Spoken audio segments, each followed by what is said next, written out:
नमस्कार। आज हम नेशनल पेंशन सिस्टम यानी एनपीएस पर थोड़ी गहराई से बात करने वाले हैं। जी। ये सरकार की एक स्कीम है रिटायरमेंट प्लानिंग के लिए। तो सोचा कि इसकी बारीकियों को समझा जाए। बिल्कुल जरूरी भी है। हमारा मकसद यही है कि देखें भाई ये एनपीएस आखिर है क्या, कैसे काम करता है और इसके फायदे क्या हो सकते हैं। तो सही कहा। और ये सिर्फ सरकारी या प्राइवेट नौकरी वालों के लिए नहीं है, बल्कि जो अपना काम करते हैं, मतलब सेल्फ एम्प्लॉयड, उनके लिए भी है। अच्छा। हाँ, और इसकी खासियत ये है कि आप छोटी छोटी बचत करते जाते हैं और समय के साथ वो एक ठीक ठाक रिटायरमेंट फंड बन सकता है जो आपको 60 साल के बाद मिलता है। तो मैंने सुना है इसमें दो तरह के खाते होते हैं, है ना? टियर 1 और टियर 2, ये क्या चीज है? हाँ बिल्कुल। टीयर 1 जो है वो मतलब आपका मेन रिटायरमेंट वाला खाता है। ओके। इसमें निवेश पर टैक्स में छूट सबसे ज्यादा है। वो एक खास सेक्शन है ATCCD 1B, उसमें भी फायदा मिलता है। अच्छा। लेकिन हाँ, इसमें से पैसा निकालने पर थोड़ी पाबंदियां हैं। मतलब आसानी से आप 60 से पहले नहीं निकाल सकते हैं। ये है ही लंबी अवधि के लिए। समझ गए। तो ये तो हुई रिटायरमेंट की पक्की वाली बचत। लेकिन फिर ये टियर 2 क्या है? सुना है वो ज्यादा फ्लेक्सिबल है। हाँ, टीयर 2 एक तरह से आपका स्वैच्छिक वॉलंटरी खाता है। इसमें आप अपनी मर्जी से पैसा डाल सकते हैं और जरूरत पड़ने पर निकाल भी सकते हैं। ओ, तो इसमें निकालने पर रोक नहीं है? उतनी सख्त नहीं है जितनी टीयर 1 में, पर हाँ, इस पर वो टीयर 1 वाले जो एक्स्ट्रा टैक्स बेनिफिट्स हैं वो नहीं मिलते। अच्छा, तो फिर इसका क्या पॉइंट है? देखिए, ये उन लोगों के लिए ठीक है जो एनपीएस के जरिए निवेश करना चाहते हैं, पर शायद उन्हें बीच में पैसे की जरूरत पड़ जाए, तो एक विकल्प खुला रहता है। लेकिन इसमें फिर वो अनुशासन वाली बात शायद थोड़ी कम हो जाती होगी, है ना? अगर निकालने में आसानी है तो। हाँ, ये बात तो है। अनुशासन तो फिर खुद ही रखना पड़ता है। टीयर 1 आपको मजबूर करता है लंबी अवधि के लिए सोचने पर। सही कहा।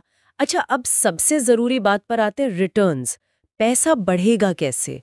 क्या ये बस सुरक्षित है या कमाई भी कराता है? हाँ, ये अच्छा सवाल है।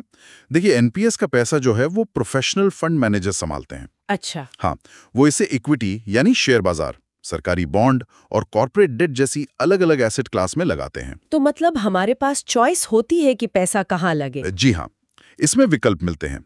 एक है एक्टिव चॉइस, जहां आप खुद बताते हैं कि कितना परसेंट इक्विटी में, कितना बॉन्ड में वगैरह। और दूसरा? दूसरा है ऑटो चॉइस। इसमें आपकी उम्र के हिसाब से रिस्क अपने आप एडजस्ट होता रहता है।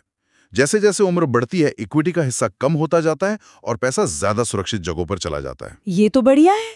पर क्या ये एफडी जैसी स्कीम से बेहतर रिटर्न दे पाता है? क्योंकि बहुत लोग गारंटी चाहते हैं। देखिए, गारंटी तो शेयर बाजार से जुड़े किसी भी निवेश में नहीं होती, ये समझना जरूरी है। हाँ, वो तो है। लेकिन अगर आप लंबी अवधि के लिए देखें तो ऐतिहासिक रूप से इक्विटी ने एफडी से काफी बेहतर रिटर्न्स दिए हैं। हाँ, रिस्क जरूर जुड़ा होता है। और एनपीएस में क्योंकि पैसा अलग अलग जगह लगता है, बिल्कुल। डाइवर्सिफिकेशन जिसे कहते हैं, इससे वो जोखिम थोड़ा बढ़ जाता है, कम हो जाता है। सही, मतलब सारा पैसा एक जगह डूबने का खतरा नहीं। बिल्कुल। अगर एक एसेट क्लास अच्छा नहीं कर रही तो शायद दूसरी कर ले। ठीक है। और वो टैक्स वाली बात, उस पर फिर से आते हैं। आपने कहा एटीसी के अलावा भी कुछ है। हाँ, सेक्शन 80C में तो आप 1.5 लाख रुपए तक की छूट ले ही सकते हैं, जिसमें बहुत सी और चीजें भी आती हैं, जैसे पीपीएफ, ईएलएसएस वगैरह। एनपीएस भी उसमें शामिल है। राइट। लेकिन एनपीएस के लिए एक खास सेक्शन है ATCCD 1B। हाँ। इसके तहत आप 50,000 रुपए की अतिरिक्त टैक्स कटौती क्लेम कर सकते हैं। ये उस 1.5 लाख की लिमिट के ऊपर है। ओ, तो मतलब कुल मिलाकर 2 लाख तक की बचत। हाँ, अगर आप एनपीएस में उस तरह से निवेश करते हैं तो ये खासकर नौकरी पेशा लोगों के लिए काफी फायदेमंद हो सकता है। 50,000 एक्स्ट्रा, ये तो सच में काफी बड़ा इंसेंटिव है।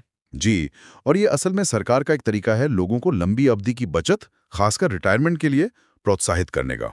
सही बात है। और ये सिर्फ व्यक्ति के लिए नहीं, शायद देश के लिए भी अच्छा है अगर लोग लंबी अवधि के लिए निवेश करें। बिल्कुल। जब लोग लंबी अवधि के लिए पैसा सिस्टम में डालते हैं तो वो पैसा अर्थव्यवस्था में लगता है, जिससे ग्रोथ में मदद मिलती है। अच्छा, और इसे शुरू करना कितना आसान या मुश्किल है? प्रक्रिया क्या है? आजकल तो काफी आसान हो गया है।